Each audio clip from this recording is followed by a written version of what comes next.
എന്താ കുഞ്ഞെന്താ കുറച്ചുകൂടെ നേരത്തെ വന്നുകൂടായിരുന്നു? ബസ് പിടിച്ച് ഇവിടെ എത്തണ്ടേ സാർ?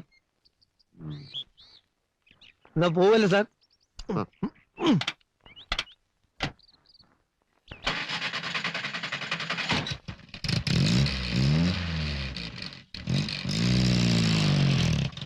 നിർത്ത നിർത്ത.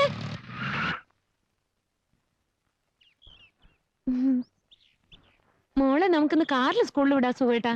ഞാൻ ഡ്രൈവിംഗ് പഠിക്കാൻ പോവാ. അവളുടെ ആശയല്ലേ? സമയമില്ലെന്നേ. ഓ മേസ്ത്രി ഇറങ്ങി.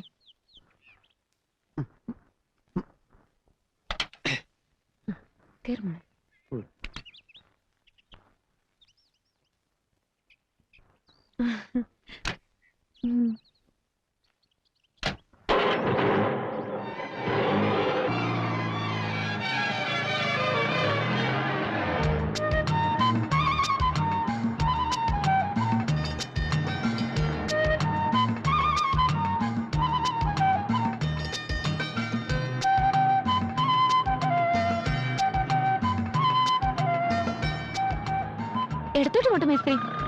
മോളുടെ സ്കൂളിലേക്ക് വലത്തോട്ടല്ലേ പോണ്ടത്? നമുക്ക് എടുത്തോട്ട് പോയിട്ട് ചുറ്റി സ്കൂളിലെത്താം. എന്തിനാ അങ്ങനെ ചുറ്റുന്നത്? കാര്യമുണ്ട് സുഖേട്ടാ, നമ്മുടെ വണ്ടി ഞാൻ ആദ്യമായിട്ട് കയറുമല്ലേ. പോട്ടെ മേസ്ത്രി. എവിടെ കാണുന്നു? പോട്ടെ മേസ്ത്രി. എടുത്തോട്ടോ വലത്തോട്ടോ? എടുത്തോട്ട് തന്നെ. ആ പോട്ടെ.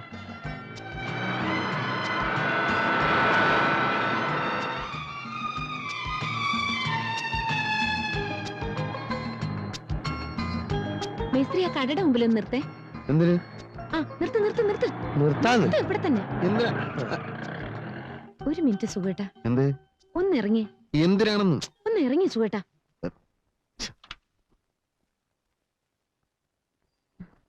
ഇറങ്ങു മോളെ. മോഹനം നോക്കുന്നുണ്ട്. നോക്കട്ടെ. വാ.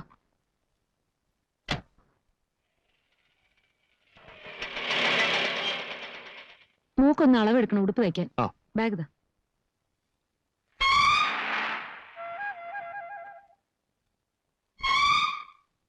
ഇറക്കം ഇത്രയും മതിയോ? ആ മതി. കാഞ്ചന സമയമില്ലട്ടാ. കുറച്ച് കാത്തു നിന്നൂടെ? ബസ്സല്ലല്ലോ ഇത്, നമ്മുടെ കാറല്ലേ. നമ്മള് കാശ് കൊടുത്ത് വാങ്ങിച്ച നമ്മുടെ കാറിന് എന്നെ കുറച്ച് വെയിറ്റ് ചെയ്യാം. സാറിന് അഞ്ചനല്ലേ? മമ്മി ദാ ചെറിയച്ചൻ. മിണ്ടായിരിക്കും അവിടെ. തുണി എവിടെ? തുണി? ആ തുണി ഇപ്പൊ കൊണ്ടുവരാം.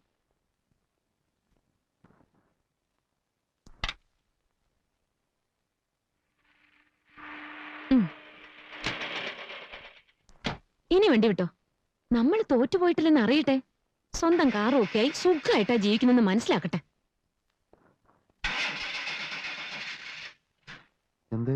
സ്റ്റാർട്ടാവുന്നില്ല. സ്റ്റാർട്ടാവുന്നില്ല. ശരിക്കും നോക്ക് മേസ്ത്രി, സ്റ്റാർട്ട് ആവാൻ ഞാൻ നാണക്കേടാ. ഞാനിപ്പോ എന്ത് ചെയ്യാനാണ്? ഒരു രക്ഷയില്ല. ഇറങ്ങി തള്ളണ്ടേ തന്നെ വരും. എന്തായാലും തള്ളണം. സാർ ഒന്ന് കയ്യച്ചാട്ടെ. എന്ത് പണ്ടാരത്തിലാണ് ഇവിടെ കൊണ്ടുവന്ന് വണ്ടി നിർത്തിയത്?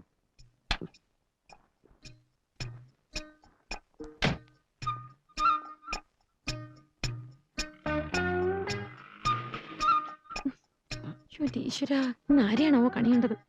ചേച്ചും കൂടി ഇറങ്ങി തള്ളണ്ടി വരുന്നാ തോന്നണേ. പറ്റില്ല, അങ്ങനെ നാണക്കട എനിക്ക് വയ്യ. നല്ല മോൻ ആഞ്ഞി തള്ളു സാറേ.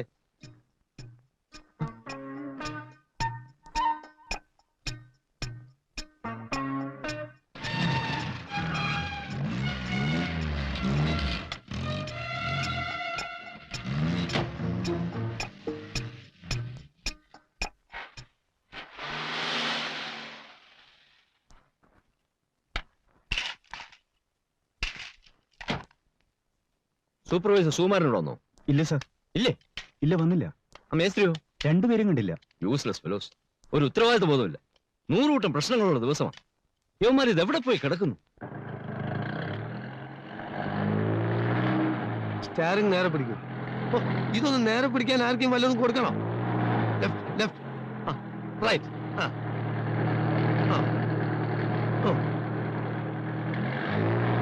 എന്റെ അമ്മേ, ആരെ അനാവശ്യമായിട്ട് സ്റ്റിയറിംഗ് അങ്ങോട്ടും ഇങ്ങോട്ടും വെട്ടിക്കരുത്. കുഴി, ഒരു ചെറിയ കുഴി ഉണ്ട്, പേടിച്ചാ വലിയ കുഴി വന്നാൽ എന്ത് ചെയ്യും? ആ സെക്കൻഡിലിടും. കാണട്ടെ. എന്താ പറിച്ചിട്ടാണല്ലോ പരിപാടിയാ? ഇതേ ഞാൻ പറഞ്ഞിട്ടുണ്ട് ഗിയർ മാറുമ്പോ ക്ലച്ച് അമർത്തണമെന്ന്. അപ്പൊ ആക്സിലേറ്ററോ? അത് പിന്നല്ലേ. ഓ, ഈ നടുവിലുള്ളതാണോ ക്ലച്ച്? എത്ര പ്രാവശ്യം ഞാൻ പറഞ്ഞിട്ട് താഴോട്ട് നോക്കരുതെന്ന്? പിന്നെ ക്ലച്ച് ഏതാണെന്ന് അറിയണ്ടേ? ക്ലച്ച് നിങ്ങളെ കാലിന്റെ ലെഫ്റ്റ് ആണ് ഞാൻ പറഞ്ഞില്ലേ? ഓ അത് ശരി.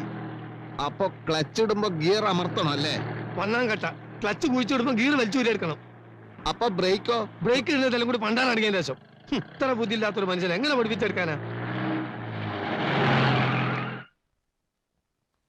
അധികം ചൂടാവൊന്നും വേണ്ട. JK കൺസ്ട്രക്ഷൻസിലെ ഒരു സൂപ്പർവൈസറാണ് ഞാൻ.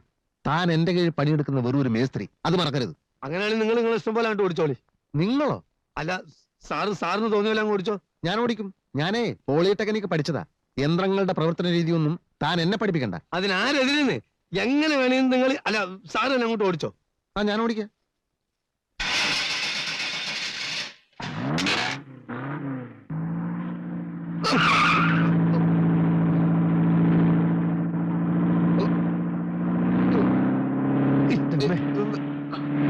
എന്താന്ന് മനുഷ്യനെ കൊല്ലാൻ കൊണ്ടുപോവാ? ബ്രേക്ക് ഔട്ട് ചെയ്ത് ബ്രേക്ക് എവിടെ? ബ്രേക്ക് എവിടെ? ബ്രേക്കിന്റെ ബ്രേക്ക് എവിടെ? ഞാൻ ഔട്ടിക്കോളാം. എവിടത്തേക്കാണ് നിങ്ങൾ കൊണ്ടോണ്ട്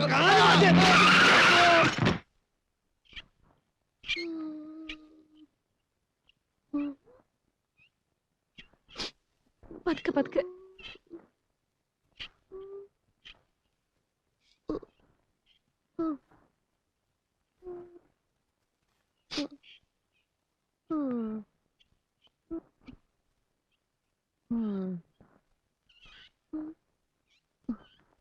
നിങ്ങളുടെ വിടാതാ.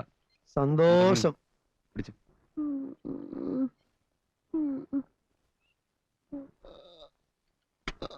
ഒന്ന് പിടിച്ച്. അതൊക്കെ.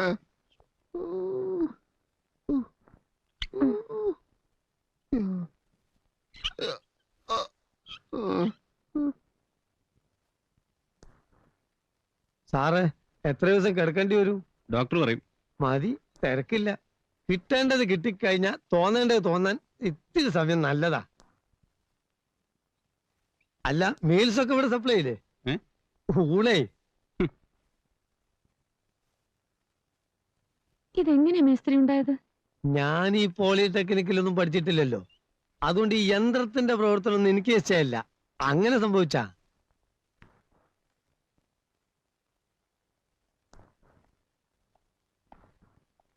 ഓ കർത്താവ് കാത്തു. ക്ലാസ് എടുത്തുകൊണ്ടിരിക്കുമ്പോഴാണ് ഞാൻ വിവരം അറിഞ്ഞത്. ഉടനെ കാർ അടിച്ച സ്ഥലത്തെത്തി. ഇങ്ങോട്ട് ഫോൺ ചെയ്തപ്പോ കുഴപ്പമില്ല എന്നറിഞ്ഞു.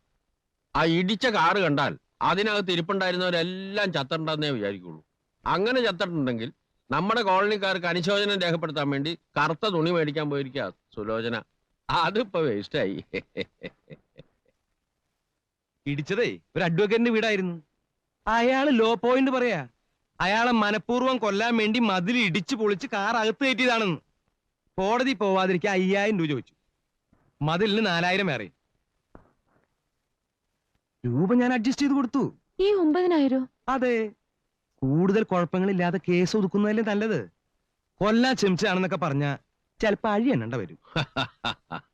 കേട്ടോ സാറേ, ആ കാറിന്റെ കിടപ്പൊന്ന് കാണേണ്ടതാ. അതെ, തോട്ട വിഴുങ്ങിയ പന്നിയുടെ തല പോലെ ആയിപ്പോയി. ഏതായാലും കാറ് ഞാൻ ലോറി കയറ്റി വർക്ക്ഷോപ്പിൽ എത്തിച്ചിട്ടുണ്ട്.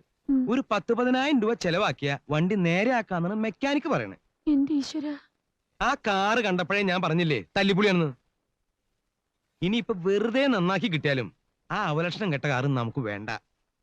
ഈ ബ്ലഡി ഫൂളും ആയിട്ടുള്ള കൂട്ടുകെട്ടും നിങ്ങൾക്ക് അത്ര നല്ലതല്ല. ദേ ഞാൻ 2 ആളോടും കൂടിയിട്ടാ പറയണേ. അപ്പോ ഞങ്ങൾ കോളനി പോയി വിവരം പറയാം. എല്ലാരും കൂടെ ഓടിക്കഴിച്ച് അവിടെ നിന്ന് ഇങ്ങോട്ട് വരേണ്ട കാര്യമില്ലല്ലോ. അതെ, അതൊരു ശല്യമായി തീരും. സാറേ തെറ്റ് എന്റെ അടുത്താണ്. എന്നോട് ക്ഷമിക്കണം. എന്താണ് യഥാർത്ഥത്തിൽ ഉണ്ടായതെന്ന് ഞാൻ പറഞ്ഞുതരാം. സ്വകാര്യാണ്, വരൂ. അവിടെ നിക്ക്, ഞാൻ പിന്നെ പറയാം. അവിടെ നിക്ക്. നടന്നോളൂ. ആ, എന്താ ഉണ്ടായത്?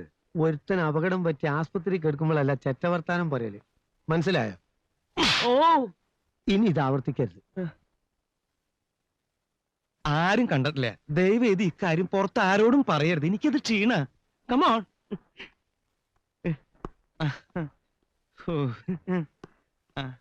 അതെ, ഞാൻ വിചാരിച്ച പോലെ ഒന്നല്ല കേട്ടോ. ഇയാളാള് വളരെ ഡീസന്റാ. തകരാറ് കാറിന്റെ ഒന്നല്ല. കാറ് നല്ല ബെസ്റ്റ് കാറാ.